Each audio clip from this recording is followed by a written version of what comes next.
Fossò lo scorso 19 giugno, Pellestrina lo scorso 23 luglio. Due paesi messi in ginocchio dalle trombe d'aria. Ha portato via tutto.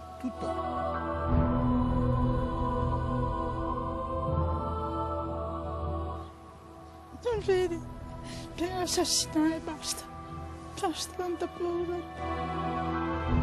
Una roba da paura mai visto. Sembrava un mostro con le braccia che volesse prendersi tutto il paese. Qui la ricostruzione ha potuto beneficiare di qualche aiuto dallo Stato. Da ora in avanti, però, in caso di danni provocati dal maltempo, ci si dovrà arrangiare. Le parole del governatore Luca Zaia sono inequivocabili. Volevo dirvi questo: soldi non ce ne sono più. È chiaro, e non pensiamo che quest'estate non arrivi la grandinata, non arrivi la tromba d'aria, non arrivi la solita sboada evento, come si dice, che sistema qualche tetto. Da qui l'invito della Regione ai cittadini. Fin dove riuscite a assicurarvi, cercate di farlo. Ce lo dico semplicemente perché guardate che non saranno mesi facili.